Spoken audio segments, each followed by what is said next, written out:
Hello and welcome to the Snickerdoodle Knits YouTube channel. I am Jessica, the knitting designer and coach behind Snickerdoodle Knits.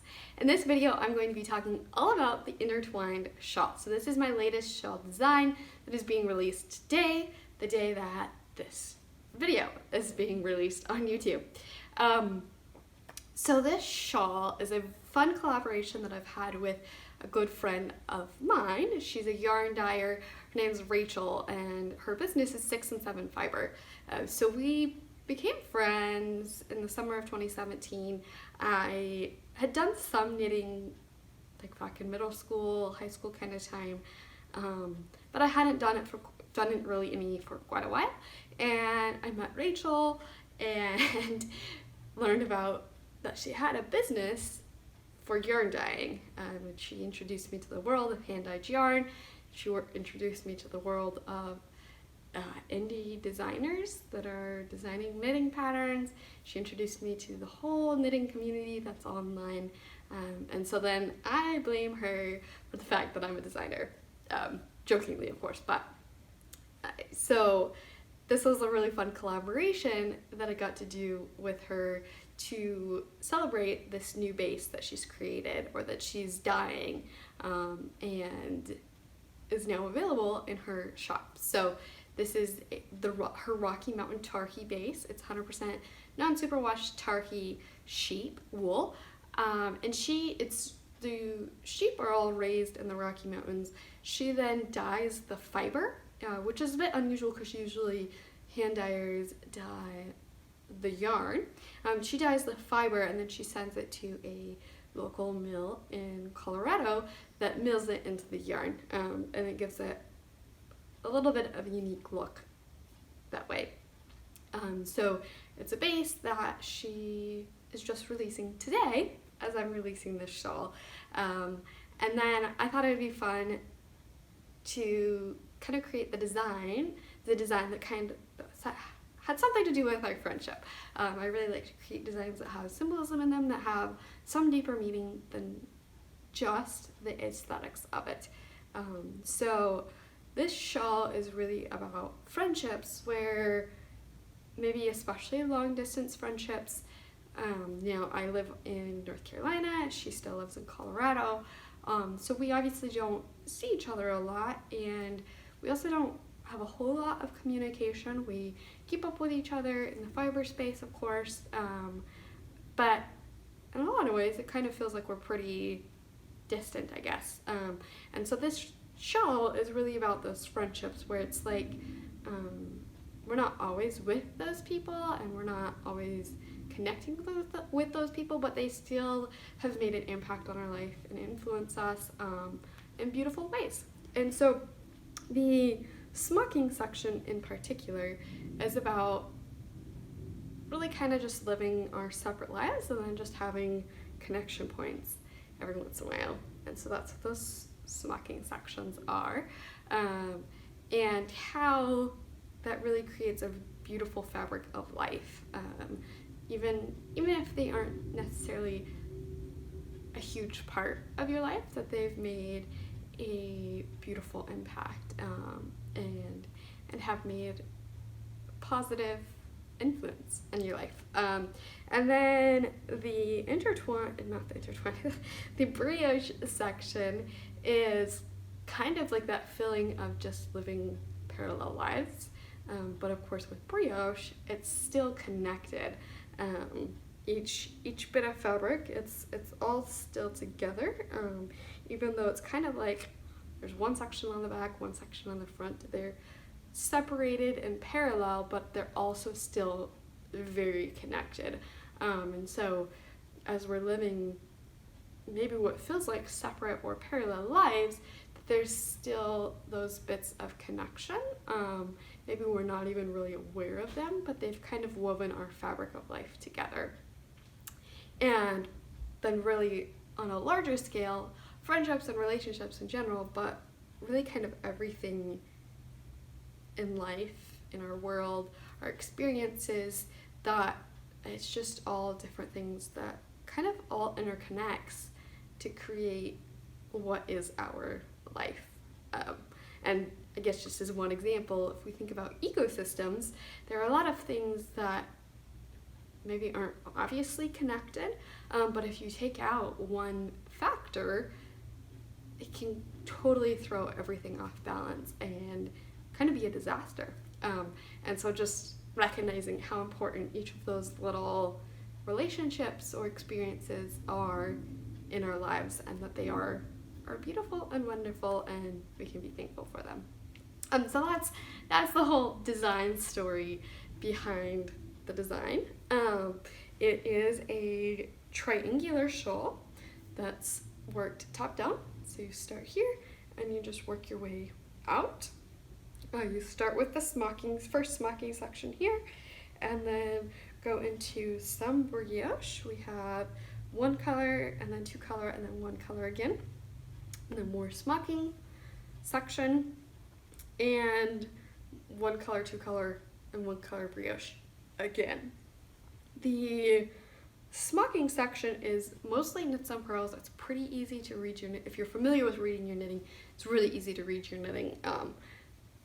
It's just a pattern that is through the whole fabric, that every, I think it's 7th row, has the smocking. And the smocking is really just wrapping yarn around your stitches. You put it off onto a stitch holder, a cable needle or something, and you wrap your yarn around those. Of course, I have a tutorial, maybe you've already seen it here on the YouTube channel, for the smocking stitch.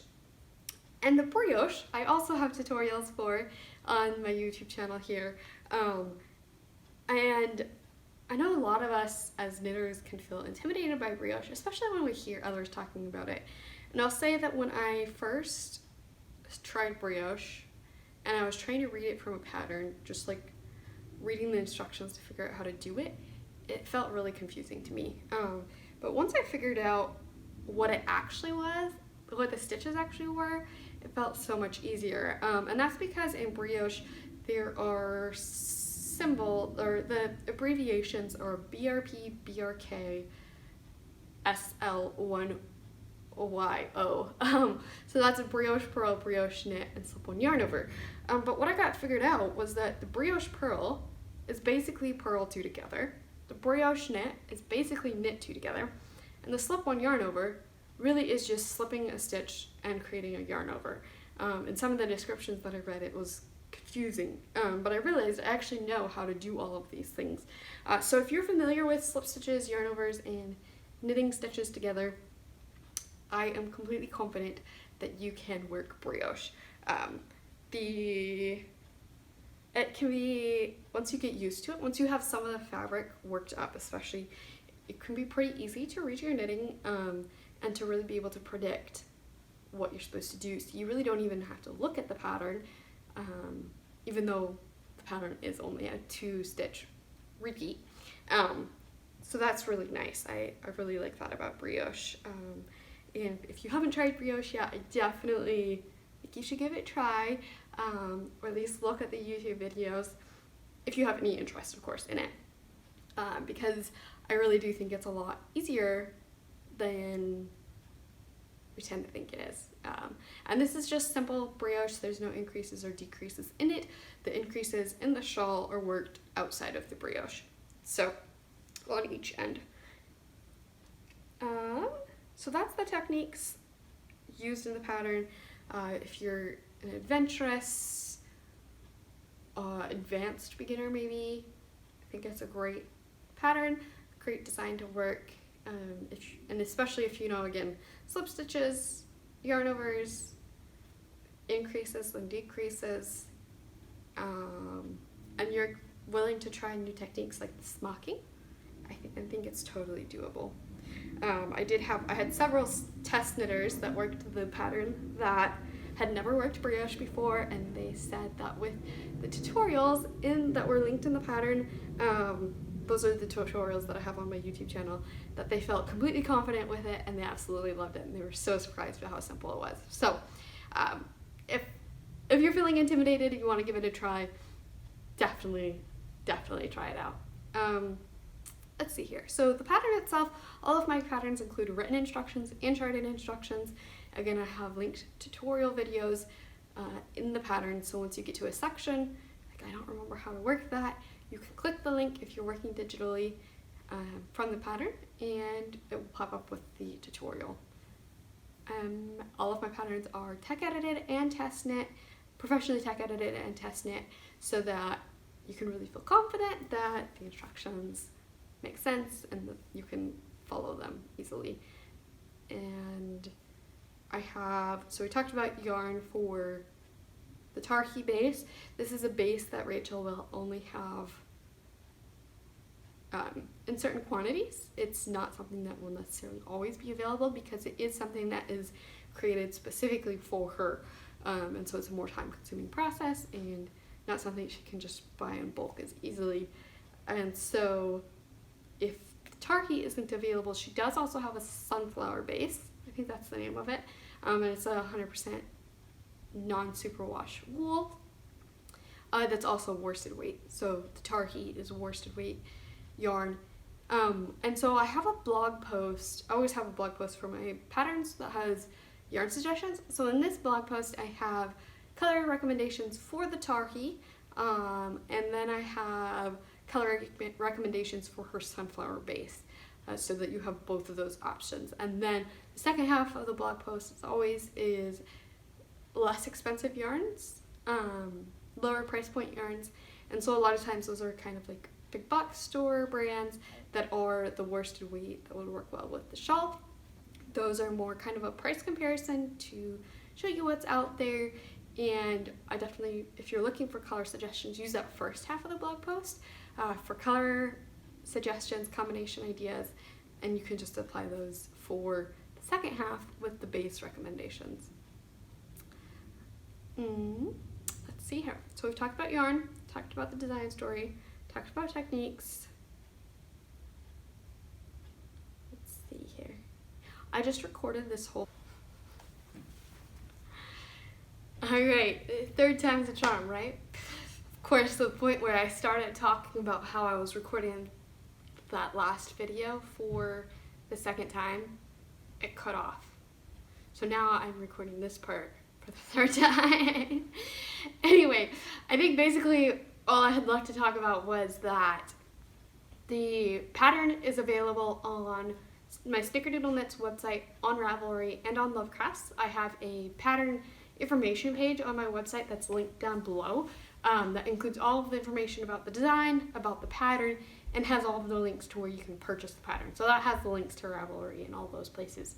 And of course in the future, if the pattern is available other places, that will also be linked on the page. I hope that I talked all about tutorials linked in the pattern. The pattern has written and charted instructions that have been professionally tech edited, have been test knit. I know I talked all about techniques and yarns. I hope that I talked about alternate yarn recommendations, but there's color suggestions and brand, lower price point brand suggestions on a blog post that I have that's linked in the pattern. It's linked on the pattern information page.